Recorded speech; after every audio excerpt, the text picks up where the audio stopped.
Trump sat in his office at the White House, staring at papers concerning the latest reports on staff performance. He had always strived for high standards, and it frustrated him that not everyone on his team approached their work with the same seriousness. From time to time, there are cases of unauthorized information leaks, breaches of internal discipline, and even occasional ethical violations by some employees. Trump had long considered the idea of checking on his subordinates' work, but he always put off, thinking that his team was managing well. However, the nagging feeling that something was wrong pushed him to act. He knew that many of his employees didn't see him as a real leader, just someone constantly in the news. And now, he decided it was time to see everything for himself. He called his secretary. "Wake me up at 5 in the morning. I'm going to the White House undercover. I want to see how my people are really working." Trump decided that for this mission, he needed to stay unnoticed. He put on a plain dark suit, free of any bright accents or recognizable logos that could give him away. His appearance was noticeably different from the image he projected in public speeches. But that was the point. In the morning, he headed to the White House. The inspection process was highly secretive, so even the people who usually worked close to him had no idea what was really happening. He entered through the back entrance, speaking with a few guards who were surprised to see him, but didn't ask who he was. "Today, I'm just another employee," Trump said to one of them, smiling beneath his beard. He stopped near the kitchen, where staff were already busy preparing meals. The sound of knives hitting cutting boards was loud, and the air was filled with the aromas of coffee and cooking food. Trump watched as some of his subordinates tried to balance work with brief conversations. It seemed that some employees weren't taking their job seriously. He saw a group of people laughing and joking, even though they had important tasks to complete. One of them was named James. He was a cook, and Trump noticed how he kept getting distracted from his work. James was laughing with one of his colleagues, paying little attention to the fact that his role was crucial to the entire process. Trump, hidden in the shadows, watched him, trying to understand why people like that had access to places where the most important decisions were made. Finally, he approached one of his oldest aides, Tom, who had been working at the White House for several years. Trump greeted him, but Tom clearly wasn't used to seeing the president without his signature suit. "You're still working here," Trump said, trying to hide his displeased expression. "Yes, Mr. President," Tom replied, trying not to show his surprise at Trump's appearance. Trump looked around and carefully asked, "How are people working here? Are you satisfied with the results?" Tom responded without noticing any particular change in the president's behavior. "They're working as usual, sir, though sometimes some don't fully grasp the seriousness of the situation. But overall, everyone is doing their job." Trump frowned. His instincts were right. Something wasn't right. He decided to talk to other staff members to see if their answers would be just as reassuring. Deep in thought, Trump didn't notice as one of the new employees approached him. It was a young man named Joe. He was holding a mop and looked nervous. "Sir." "Mr. President," he whispered, looking at Trump with confusion. "Why are you here?" Trump looked him in the eye and said simply, "I'm checking how we work." "Stay at your post, Joe. I want to see how people handle things when they don't know I'm here." Trump felt that the months spent in the White House had begun to change the atmosphere. The people he worked with had become less open, and even his closest advisors sometimes looked like old acquaintances who had long forgotten why they had come. Although Trump had always trusted his aides, now he had the feeling that some of them had become too comfortable in their roles. That's why today he decided to act differently. Instead of relying on reports written by their hands, he decided to check the situation personally. He got into his car and drove through the city to the White House, where he began his undercover mission. Trump looked different. Instead of his usual expensive suits and imposing lines on his jackets, he chose a simple black t-shirt, dark jeans, and a cap that concealed his hairstyle. This was his attempt to gather his thoughts without drawing unnecessary attention. He entered the building through a side entrance, trying to look like an ordinary employee. The inner courtyard of the White House was deserted. Only a few guards stood by the doors, lost in their thoughts. Trump glanced at them and quickly walked by, as if he were one of those who worked there every day. He immediately sensed the atmosphere. The white walls, familiar to all conference rooms, no longer conveyed a sense of grandeur. Instead, there was a silence that was far more meaningful than any negotiation. Trump passed several employees engrossed in their work and made his way to the kitchen. It was like any regular workplace. The smells of coffee and fried meat, noisy conversations, a not-so-clean table, and a few chefs nervously walking back and forth. He sat down at a table and began observing how his staff performed their duties. After a while, a young woman named Sarah approached him. She looked tired but gave him a sincere smile when she saw him. "Good afternoon. What would you like to order?" she asked, watching him.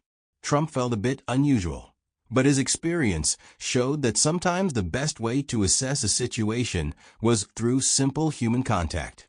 "Black coffee, please." "And could I ask for your help?" he asked calmly, not revealing who he really was. "Of course. What's bothering you?" Her tone was no longer formal but more relaxed, even though she sensed some unease in his request. Trump watched her closely as she walked away to prepare the coffee and realized that not everything was as good here as it might seem. Sarah looked tired, and there was something in her eyes that clearly pointed to stress. While waiting for his coffee, he thought about another aspect of the situation, the interactions between people in this house.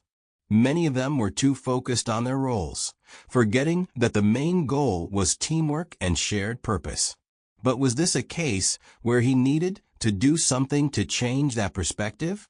Trump smiled to himself, not knowing what lay ahead.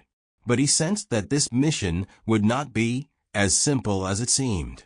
When he received his coffee and returned to the table, Sarah looked up, glancing at him with slight surprise. "May I ask what brought you here?"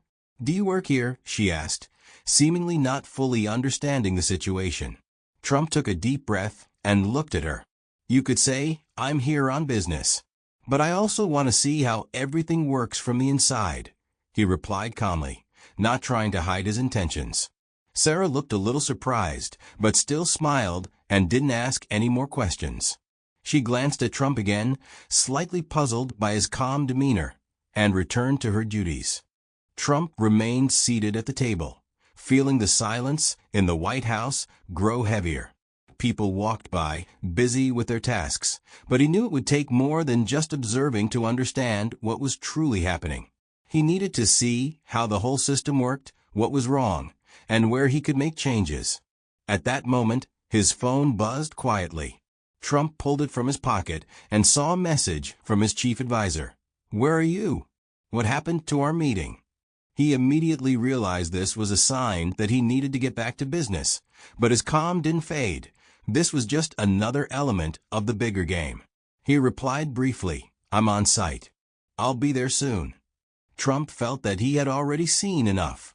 Satisfied that everyone working here seemed to be in their usual roles and reasonably content, he decided it was time to leave.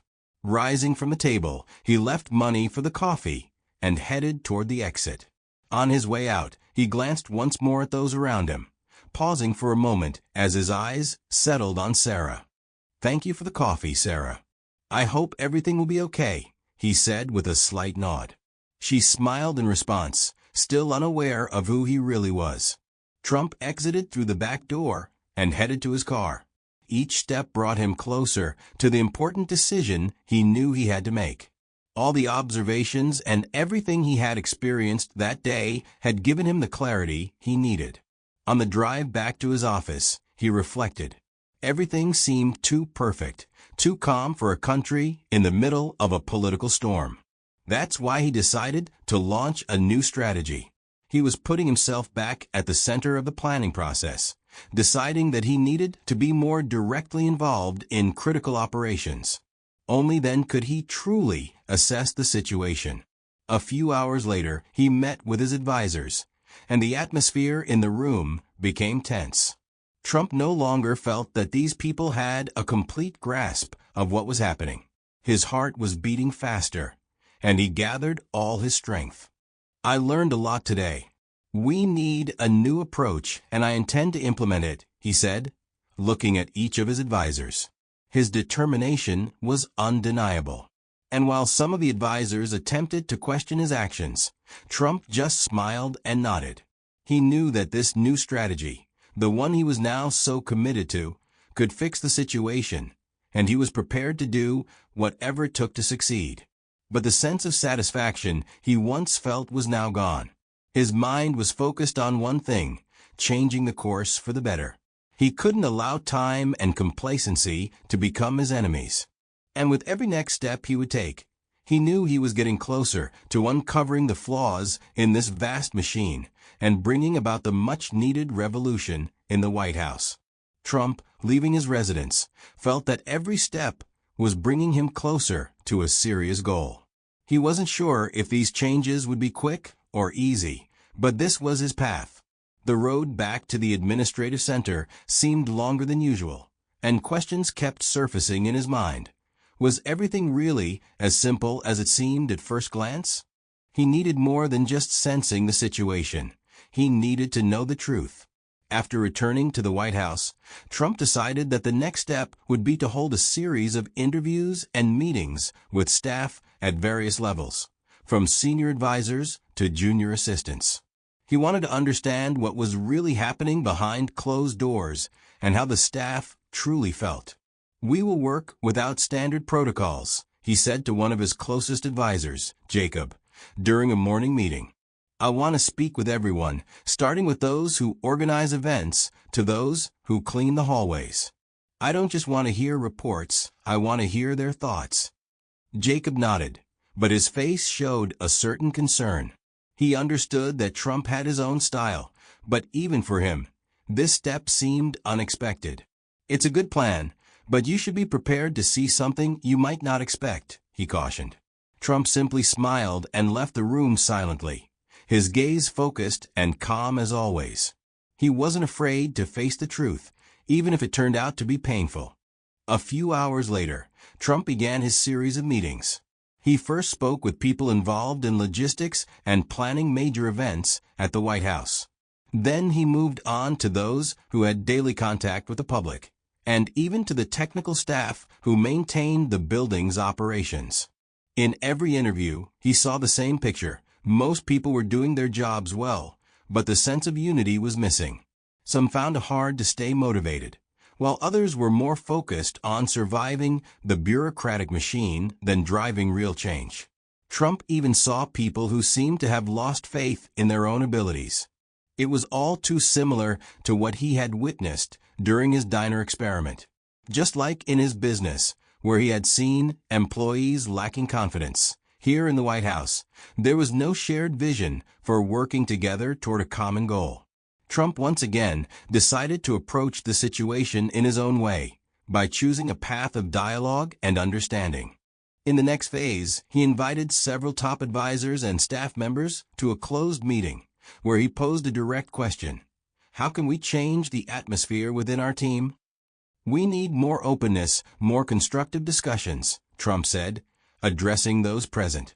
"If we only focus on numbers and keep such a large distance between us, we won't be able to make things better." Everyone was silent, and each person in the room realized they were part of the same problem. They had believed that top-down management would create order, but in reality, their decisions were often disconnected from the reality their subordinates faced. After a moment, one of the advisors, a cautious man named Henry, said, "But how can we change this atmosphere? It won't be quick, and it won't be easy." Trump nodded. "It doesn't have to be quick or easy. But each of us must start speaking openly about what we see and act accordingly." That meeting marked the beginning of deeper changes within the very structure of the White House. Trump decided to create a new program focused on open dialogue, introducing various initiatives to engage staff in problem solving. But one important question remained. Would everyone be willing to accept change and become part of this new strategy? As Trump worked to convince others to shift their mindset, he realized one crucial truth. Change was impossible unless each individual wanted it for themselves. And that was the greatest battle, to change people's mindset. Trump returned to his office, feeling that this was only the beginning of a long journey. Today had given him many answers, but his goal was still ahead. Now he had to figure out how to explain to others that change starts with small steps, and even the biggest problems could be solved if they began with understanding. Trump returned to his usual work, but this new experience had already left a deep mark on his mind. The days following the meeting were filled with plans and new initiatives. He no longer viewed his role as simply managing the country or a business. Now he understood that change is only possible when every team member feels valued and sees their contribution to the common cause. The Open Dialogue program gained popularity among the staff. Although not everyone was ready for change, many began to see new opportunities for cooperation. This helped build trust, and even some of the most skeptical individuals started sharing ideas for improving the administration's processes. As Trump observed the changes, he realized that sometimes the most powerful transformations don't come from grand acts or sweeping decisions, but from small steps that make people feel heard. After a few months, the results became clear. The shift in atmosphere was noticeable not only within the administration, but also in how the public perceived it. People began to see that under Trump's leadership, it wasn't just about political strategies. It was about real improvements in how the team functioned and interacted with everyone. Trump understood that true leadership strength lies not only in strategic decisions, but also in the ability to listen, understand, and change the world around him, starting with himself. And though this path was difficult and long, he had no doubt that these changes would not only improve the administration, but also restore people's trust and respect. The story didn't end with a big explosion or a revolution, but with a quiet yet solid foundation on which a new era for the country could be built. Trump realized that true change begins with small steps, and that was his greatest victory.